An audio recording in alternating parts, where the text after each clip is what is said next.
O Atlético Mineiro vive um paradoxo, um dilema interessante nessa temporada de 2026, né? Uhum. Se a gente olha o quadro geral, a coisa parece ótima. O time tá invicto, 7 jogos, nenhuma derrota. O que por si só já é um feito. Sim, mas aí a gente bota a lupa no Campeonato Brasileiro e a história muda um pouco.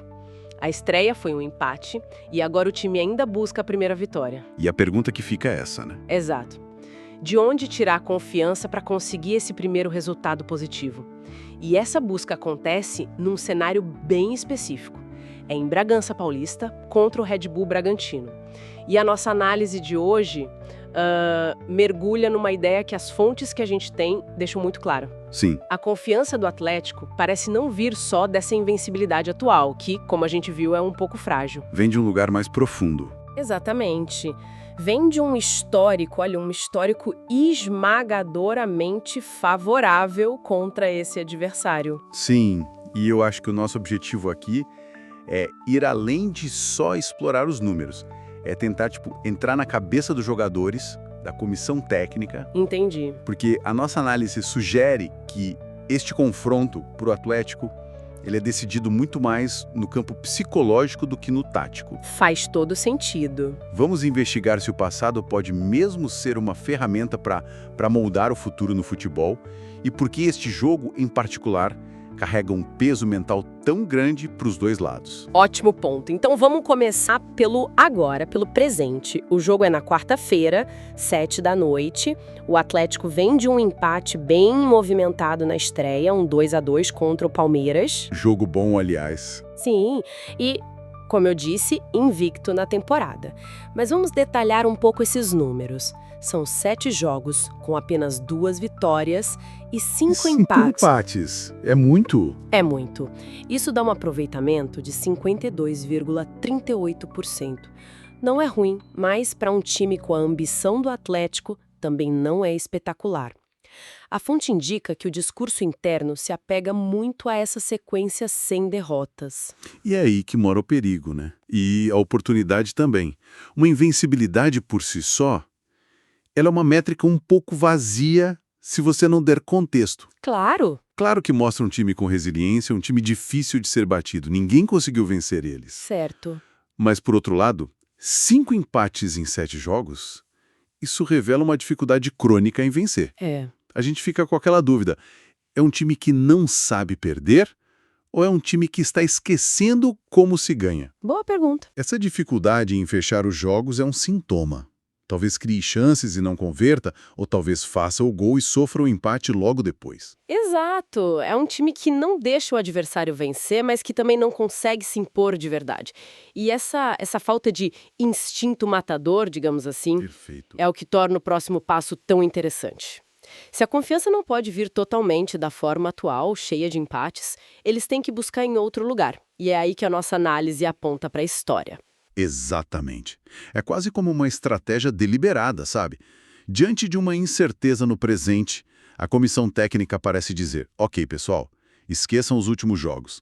Lembrem-se de quem nós somos quando jogamos contra eles. É uma jogada mental. Totalmente. É para transformar um jogo que vale 3 pontos como qualquer outro numa questão de identidade histórica, de reafirmar uma dominância. E essa dominância, ela é muito real. Os números que as fontes nos trazem são, assim, brutais. São impressionantes. Ao longo da história, Atlético e Bragantino se enfrentaram 21 vezes. A vantagem do Galo é gritante. São 8 vitórias do Atlético, 11 empates e só 2 vitórias para o time de Bragança. 2, apenas 2. 2 vitórias em toda a história do confronto. É um retrospecto que fala por si só. E o que é mais fascinante nesses números não é só o número de vitórias do Atlético, mas o número absurdo de empates. 11. Mais da metade. Mais da metade dos jogos terminaram empatados. Isso pinta um quadro muito claro.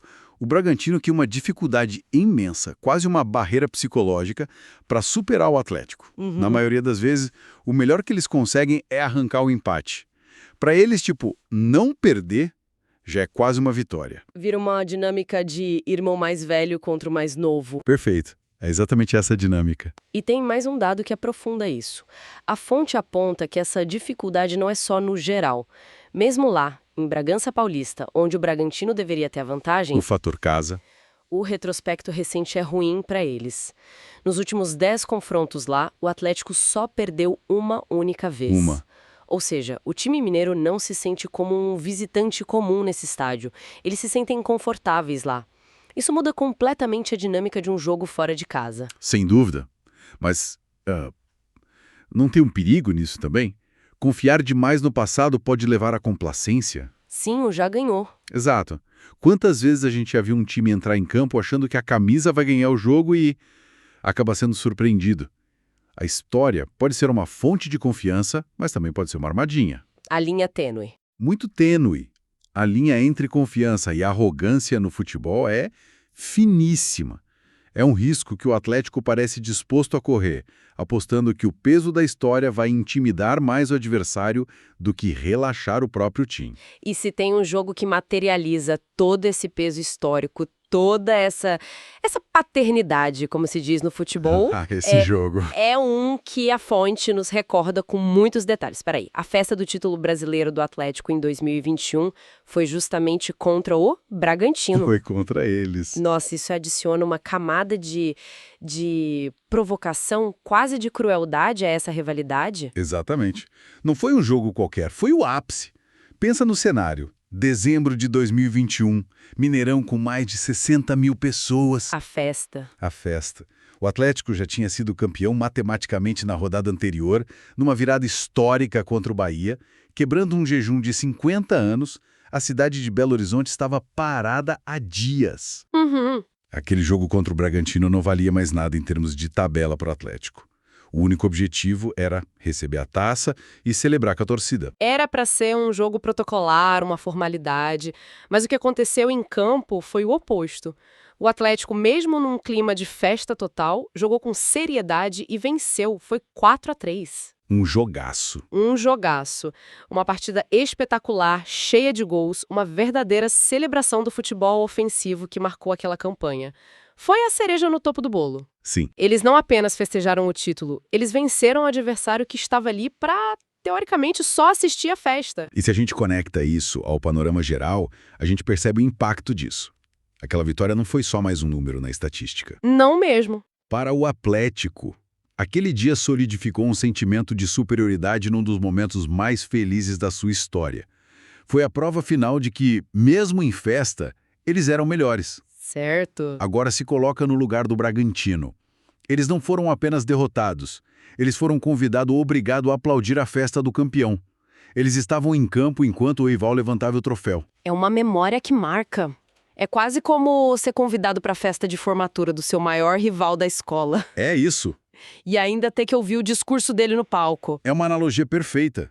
E essas memórias, por mais que os jogadores de hoje talvez não estivessem lá, elas criam uma cultura em torno do confronto. Sim, fica no ar. Fica no ar, na imprensa, na conversa da torcida. A narrativa que se cria é: contra eles, a gente não perde. E para o Bragantino, a narrativa é: contra eles, a gente não consegue ganhar. É uma profecia que se autorrealiza. E aquele jogo de 2021 é o capítulo principal dessa história. É o tipo de memória que define um confronto por anos. Então vamos juntar as peças e tentar entender o que tudo isso significa para o jogo de quarta-feira. De um lado, a gente tem o momento atual do Atlético, um time sólido que não perde, mas que também não consegue vencer, empatando a maioria dos jogos. Um time em busca de afirmação no campeonato. E do outro lado, a gente tem o peso esmagador da história. Um precedente psicológico fortíssimo, simbolizado por aquela tarde de festa no Mineirão e por números que beiram o inacreditável. A questão que fica é essa. A questão é: o que vai pesar mais quando a bola rolar? A realidade pragmática do presente ou a força mítica do passado? É a grande questão. O Atlético está apostando tudo na segunda opção, pelo que parece. As fontes indicam que o discurso é esse: de que a história joga junto, que a camisa pesa e que, em Bragança Paulista, eles se sentem em casa. E o jogo então se torna um teste para essas duas narrativas. Será que o peso da história e a confiança que o Atlético claramente tira dela serão o combustível para finalmente transformar um desses empates numa vitória? Ou o contrário. contrário? Ou pelo contrário, será que o Bragantino, jogando em casa, vai usar justamente essa história tão desfavorável como a principal motivação? A chance de ouro para eles. É a chance de ouro. Eles podem entrar em campo pensando, é hoje que essa história acaba. É na nossa casa que vamos virar essa página. Para o Bragantino, vencer esse jogo não vale só 3 pontos. Vale a quebra de um tabu, uma afirmação de que eles não são mais o convidado da festa. Então a estratégia mental do Atlético é clara. Usar o passado para blindar o time da pressão do presente. Mas essa mesma estratégia pode acabar servindo de inspiração para o adversário. Exato. É um jogo de xadrez psicológico. Exatamente. A aposta do Atlético é que o seu passado é mais forte que o futuro do Bragantino. Eles contam que a história vai se repetir, que o roteiro já está escrito. O Bragantino, por sua vez, tem a chance de pegar esse roteiro e rasgar na frente de todo mundo. Por isso que o jogo fica tão interessante. Fica fascinante, muito além da tática e da técnica. É sobre narrativa. Qual delas será contada no final da noite de quarta-feira? Sabe, essa análise toda nos mostra como um time pode usar a própria história como uma ferramenta ativa, quase como um 12º jogador. Mas isso me leva a uma reflexão um pouco maior, que vai além deste jogo. Qual? Até que ponto o passado realmente define o presente no esporte? A história no futebol é um guia confiável para o que vai acontecer?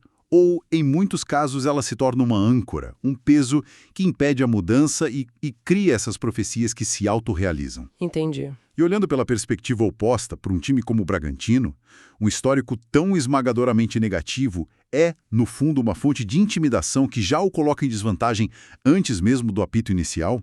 Ou pode ser, na verdade, a maior e mais pura motivação possível para finalmente reescrever o seu próprio destino contra esse adversário?